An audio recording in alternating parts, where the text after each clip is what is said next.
Hey everyone, Don Purdum at UnveiltheWeb.com. So let me ask you a question. Are you an expert or are you just pretending to be an expert? So let's think about this for a second. Let's define what an expert is from what an expert isn't, because too many people leave the definition wide open for interpretation so that anybody can set themselves up to be an expert. So by definition, this is coming from Webster's, by the way. I'm just gonna read this real quick. Having or showing special skill or knowledge because of what you have been taught or what you have experienced. So let's think about that for just a moment, folks. You've got knowledge, special skill, and experience. But does that by itself make you an expert? Well, I'm going to go with I don't think it does. And I'm going to tell you briefly why I don't think it does. Because, see, I don't think a lot of people out there have really worked hard at mastering their craft. What I mean by mastering their craft is, are you daily learning something new about what you do and how you do it and why you do it? And are you bringing real clarity to your business? Are you bringing clarity to your audience? Are you so well informed about what you do that you can communicate it so relevantly to an audience that cannot help but consume your content over and over again?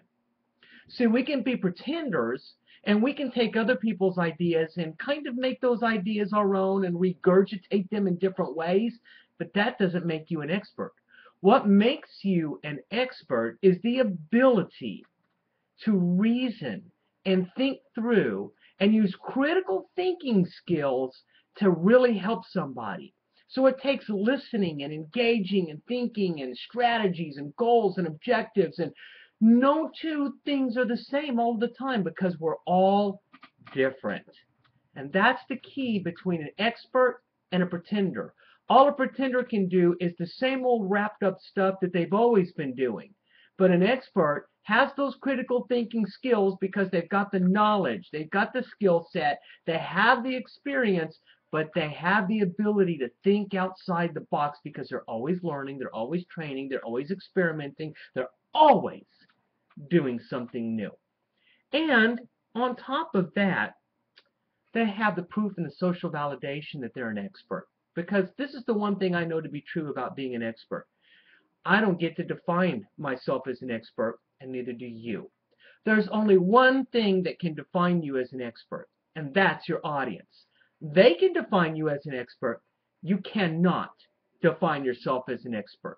So the next time you're trying to position yourself as an expert in the marketplace, go back and look and ask yourself, do I have the social validation to do this? Am I getting the people on the social media that are saying that you're resonating with them, you're connecting with them, people have to buy your stuff. People have to buy you. People have to connect with you. How about on your blog, which is even more powerful than in your social media, folks? Are people on your blogs making comments like, how did you get in my head? Or how did you know? Or they're asking you to guest post on their blogs, or they're endorsing you over and over and over again. See, the thing is, folks, you don't get to create and define yourself as the expert. You can only set the conditions so that others can do that for you. So let me ask you, are you an expert or are you a pretender?